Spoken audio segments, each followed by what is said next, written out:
Hey everyone, and welcome to this live Q&A session.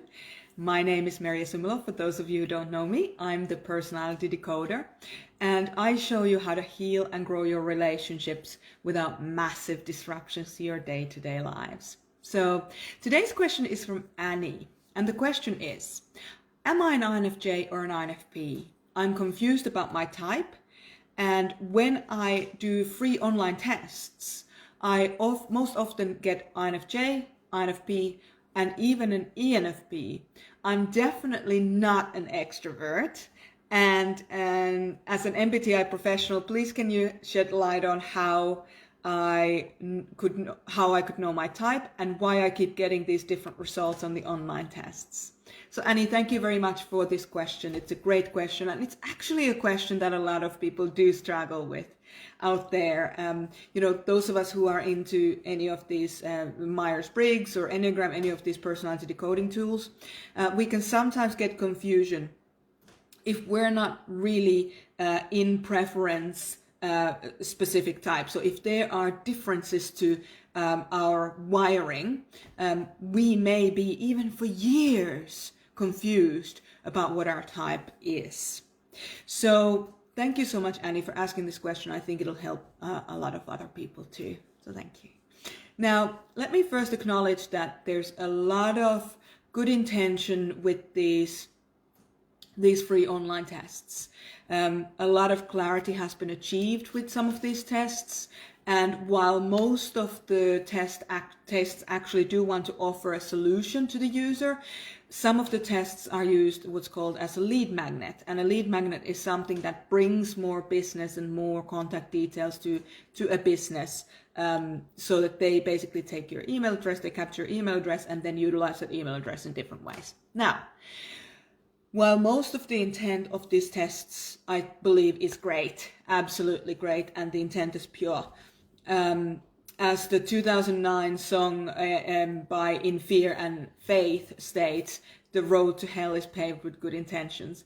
And the reason why I'm saying this, what I mean by this, because that might sound a bit harsh, but what I actually mean by that is that many of these tests, they have a good intent, but they don't necessarily have the goods to deliver an actual result for you as an assessment result.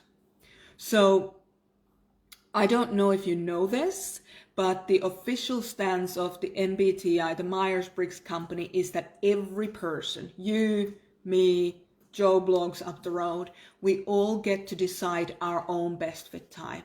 Did you know that? So it's not like a free online test that then diagnoses you, and it's not one of these unqualified profilers who then give you their opinion about who you are, because that's obviously their opinion. The official MBTI assessment is the one that actually tells you, or the description of the official MBTI type is something that can give you a lot of clarity on that.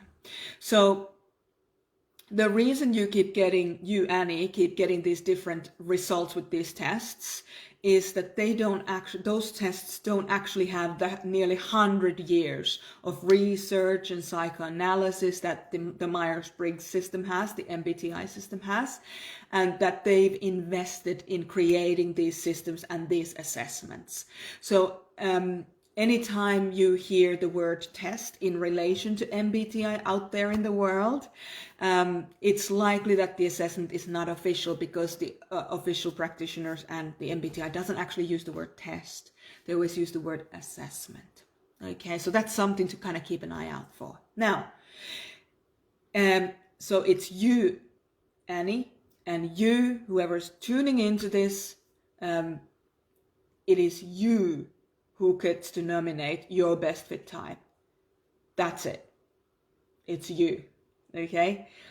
You also have the power in your hands about your personal development process, around your professional development process, that gets to decide how you come to that conclusion. So if you need help with getting to that conclusion, you get to decide that. Okay, not some arbitrary person somewhere in the ether. They don't get to decide who you are. You get to decide what is the best fit type for you. So sometimes you might choose to work with the professional to help you if you get stuck, and that's cool, but it's your recognition of your own type when you hear it presented to you, or the qualities of your type presented to you in a way that comes from the original source, in this case, the Myers-Briggs company. So to know if you're an INFP or an INFJ, this varies. Some people, you just read that official statement from the MBTI and you go like, that's me. Some people, you might do one of these tests online and you go, there's no doubt about this. This is me. I know exactly who I am. But others, like you, Annie, struggle with coming to a specific conclusion about your type. And this can go on for years and years and years. So Annie, you're not alone with this. For someone like you, I recommend that you get some help around this. If you've been struggling with this for years, try and get some help with a professional so that you can get professionally assessed through a certified MBTI practitioner. And the reason why I'm saying that is because everybody has an opinion, but a certified MBTI practitioner who actually practices this as this discipline as their part of their profession, they will be able to ask you exactly the right questions that you need to then identify what your actual best fit type is. So it's completely okay to ask for help, but know where you're getting the help from. All right. So there are several ways that these professionals can help you. We ourselves at the Summilov Academy of Human Integration and INFX Project, we actually use two services that we offer. These services either can get your basic 4-letter type confirmation for you. Again, you are in charge of that process yourself, or you can get all this amazing clarity around facets, hidden facets that you might have, on your strengths and your challenges in life, and what should you work on to really move on to the next level of your own personal development. But again, whatever you go for, make sure that you're working with a professional that has you in charge, in the driving seat. So the two types of services that we offer, there's one is the self-decoding process workshop recording, which confirms your 4-letter type. So that recording, you can have it, you can do it at home, you can do it at your own leisure. It's about 2 hours. It's just over 2 hours, I think 2.5 hours, something like that. And you follow through the process and you answer the questions. And by the end of the whole workshop recording, you will come to a conclusion that is actually right for you. Now, for some people, they may want to take a deeper dive into their hidden facet pairs. That's cool.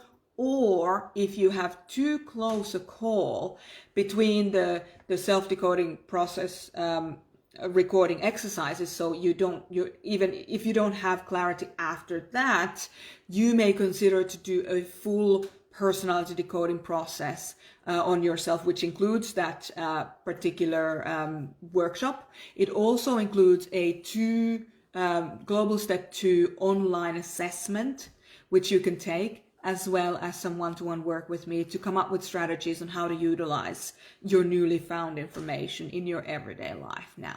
So those are some of the options that we have.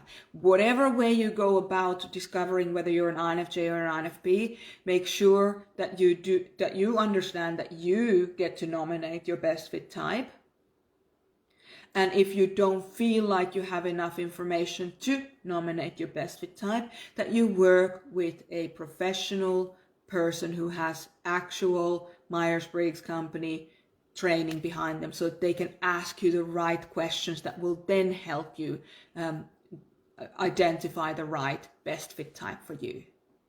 So if anything here in today's video has really spoken to you, or you want help in your best fit type, get in touch with us. drop us an email at desk@mariasumilov.com or desk@infxproject.com, depending on where you're coming from, and we can help you with your profiling challenge. We can give you some ideas. We can ask some preliminary questions to actually even define what it is that you might need. So thank you, Annie, for this amazing question. I really appreciate your taking your time and being on this video as well. Thank you for tuning in live, everyone who did. And if you're catching this as a replay and you want to comment on what we've discussed today, I would love to hear that. So just put #replay and put your comment in there. That way I'll get a notification of what you said and I'll be able to continue that conversation with you. Now, I really hope you enjoyed today's video, and I would love to hear your main takeaways from it. So in the comment section, if you feel like popping your main takeaway from today's session, I'd love to absolutely hear it. Or if you want to take a deeper dive into this, feel free to share this video on your own profile and put down your own main points and what you might want to do, what you might want to discover more or converse more around. And if you do that, just tag me into it, and that way I'll get notifications as well, and I can continue that conversation with you on your own page. So thank you so much for sharing the space with me today, these live sessions. It's amazing when you can make it live. I know I don't have a set time when I'm doing these live Q&A videos, so if you're online, you're online, and if I happen to have the time to do it, I'll take the time to do it when I can. But thank you for sharing the space with me, and thank you for being a part of our vision of making this world more compassionate and effective for all of us feelers, all of us thinkers, all of us sensors, all of us intuitives. Let's bring it all together and be more compassionate and effective. So thank you so much. I am wishing you a day full of wonder today, wherever you are in the world. You look after yourselves, stay safe, and enjoy your growth. I look forward to hearing from you. Take care.